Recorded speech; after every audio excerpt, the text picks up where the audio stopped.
Picture this. It's the dead of night in ancient Rome, 150 CE. The oil lamps flicker in a modest domus as a Roman husband carefully places a small offering of bread and wine on the household shrine. His children huddle behind him, wide-eyed with fear. Outside, strange sounds echo through the streets, whispers that seem to come from nowhere, shadows that move without bodies to cast them. But this father isn't praying to Jupiter or Mars tonight. No, he's calling upon far more intimate protectors, the sacred spirits that guard his very hearth, his family, his soul. Welcome to a world where the line between the divine and the mortal was paper-thin, where every Roman home was a battlefield between protective spirits and malevolent forces. Today, I'm taking you into the hidden spiritual warfare of ancient Rome, not the Christianity you might expect, but something far older and more mysterious. Welcome back to Ancient Rome Revisited. I'm your host, Marcus Aurelius, and I'm about to reveal to you the forgotten guardians of Roman households and the dark entities they battled daily. We'll explore the Lares, the divine protectors who stood guard over every Roman family, and their eternal struggle against the larvae, the vengeful spirits of the restless dead. We'll meet the Penates, the sacred guardians of the household stores, and discover how they fought off the malevolent forces that threatened Roman prosperity. And we'll dive deep into the role of the genius, the personal divine spark that protected every Roman citizen from cradle to grave. But here's what makes this truly fascinating. These weren't just mythological stories. Every single Roman, from the emperor down to the lowliest slave, lived their daily lives believing these spiritual beings were as real as their neighbors. This was their reality, their Netflix and chill, their comfort food for the soul, except the stakes were literally life and death. Lares versus the larvae. Let me introduce you to the Lars. Think of them as the ultimate home security system, but with divine powers and a personal investment in your family's well-being. These were guardian deities in ancient Roman religion, with uncertain origins. They may have been hero ancestors, guardians of the hearth, fields, boundaries, or fruitfulness. Now, imagine if your Ring doorbell could actually fight off intruders, protect your kids from nightmares, and ensure your Wi-Fi never went down. That's basically what the Lars were to Romans, except instead of monitoring package deliveries, they were literally guarding souls. The Lars were the spirits of one's familial dead, requiring acknowledgement and honor daily. But here's where it gets interesting. These weren't just passive protectors sitting around looking pretty on the mantelpiece. The Lares were active fighters in an ongoing spiritual war. Every Roman household had a lararium, a small shrine where the family would make daily offerings. Daily offerings of food and wine were placed there, and rituals dedicated to the Lars involved invoking their favor in various aspects of daily life, from childbirth to the harvest. But why all this effort? Because the Lars weren't just protecting against burglars or bad weather, they were fighting off something far more sinister. The primary enemy of the Lars were the larvae, not the grubs you might think of, but the vengeful spirits of people who had died violent or unjust deaths. Think of them as the ultimate Karen spirits, but with supernatural powers and a grudge against the living. These larvae would attempt to possess family members, cause illness, spoil food, and generally make life miserable. The battle between Lares and larvae wasn't like a Marvel movie with flashy special effects. It was quiet, persistent, and personal. A Lares might prevent a child from wandering too close to a dangerous cliff, or ensure that a merchant's goods didn't spoil during transport. Meanwhile, A larvae might cause a perfectly healthy cow to sicken, or fill a person's dreams with terrifying nightmares. The Romans believed that maintaining proper rituals and offerings kept their lares strong and their larvae at bay. Skip your daily offering to the lares. You might find your milk curdled, your bread mouldy, or your children plagued by mysterious fevers. It was like having a subscription service for divine protection, except the consequences of letting it lapse were potentially deadly. The Penates verse, the Striges. Now let's talk about the Penates, the spiritual guardians that made sure Romans never had to worry about their ancient equivalent of DoorDash being late. The Penates were household gods of the Romans and other Latin peoples, gods of the penis or household provision, but by extension, their protection reached the entire household. Picture this: you're a Roman housewife, and you've got to feed a family of 8 with whatever's in your pantry.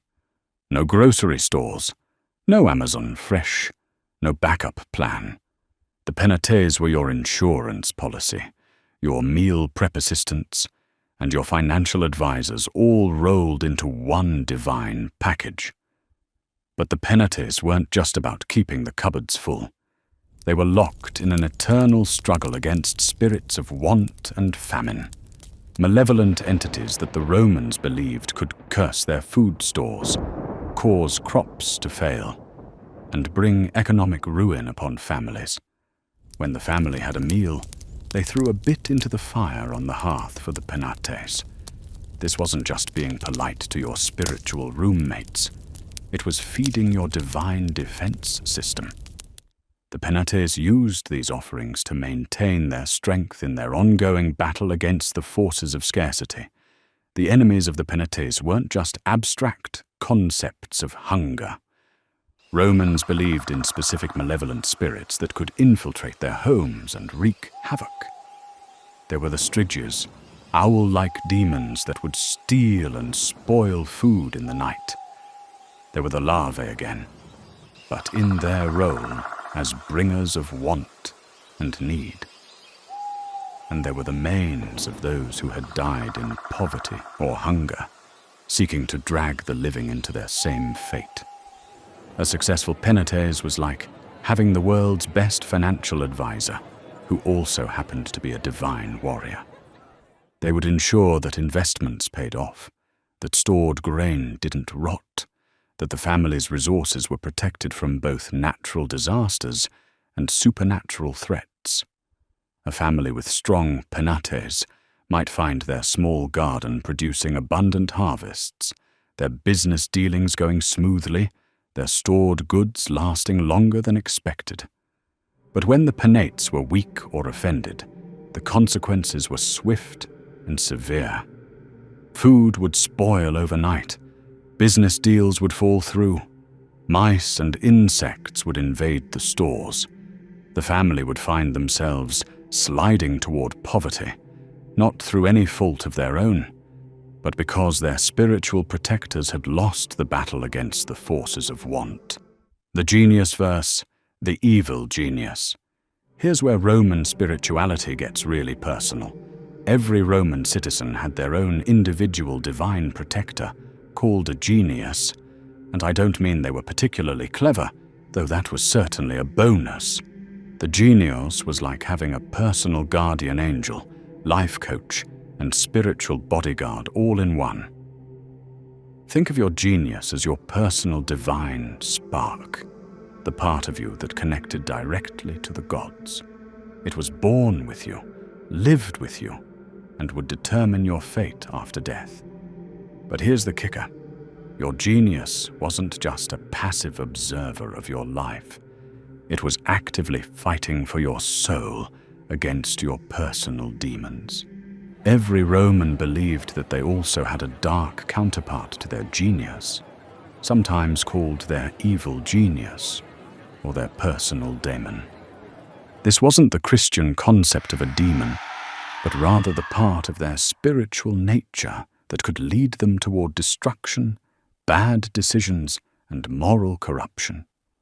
The battle between your genius and your personal daemon was like having a devil and angel on your shoulders, except both were very real and very powerful.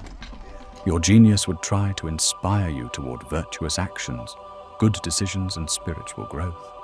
Your demon would tempt you toward vice, poor choices, and spiritual decay. Romans took this internal spiritual warfare seriously. They would make offerings to their genius on their birthdays, ask for guidance in difficult decisions, and try to live in a way that would strengthen their divine protector. A strong genius might grant you good luck, wisdom in business, success in love, and protection from harm. A weak genius, overwhelmed by its dark counterpart, might lead to a life of misfortune, poor judgment, and spiritual darkness. The fascinating thing about the genius was that it grew stronger or weaker based on your actions. Live virtuously, honor the gods, treat others well, and your genius would flourish. But give in to vice, neglect your duties, harm others, and you'd be feeding your personal demon instead, weakening your divine protector when you needed it most. The spirit world inside Rome. What made Roman spirituality so complex and fascinating was that all these spiritual beings operated in a vast, interconnected ecosystem. Your household lares worked with your penates, who coordinated with your personal genius, all of them fighting against various malevolent forces that threatened different aspects of your life.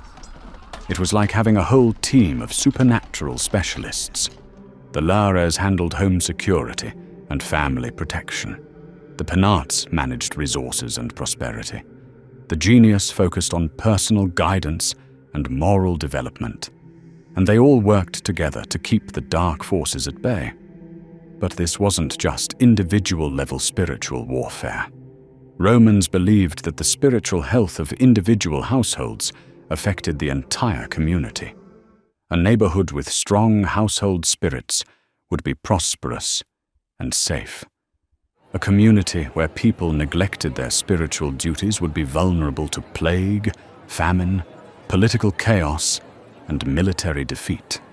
This created a fascinating social dynamic where your spiritual practices weren't just personal choices, they were civic responsibilities. Neglecting your lares wasn't just bad for your family. It weakened the spiritual defenses of your entire community. The decline and transformation of Roman spirituality. As Christianity spread through the Roman Empire, this complex spiritual ecosystem began to change. Early Christians turned these pagan daimons into malevolent demons, the troop of Satan, and far into the Byzantine period, Christians eyed their city's old pagan statuary as a seat of the demon's presence. The protective spirits that had guarded Roman households for centuries suddenly became enemies of the new faith. The lares, penates, and genius were recast as demons to be exorcised rather than honored. The complex spiritual ecosystem that had provided meaning and protection for millions of Romans was replaced by a new cosmology of angels and demons, heaven and hell. But here's what's fascinating. Many of the functions of these Roman spiritual guardians were absorbed into Christian practices.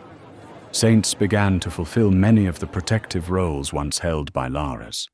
The concept of guardian angels echoed the function of the genius. Even the practice of making offerings and maintaining household shrines continued in modified forms. Conclusion: spirits be gone.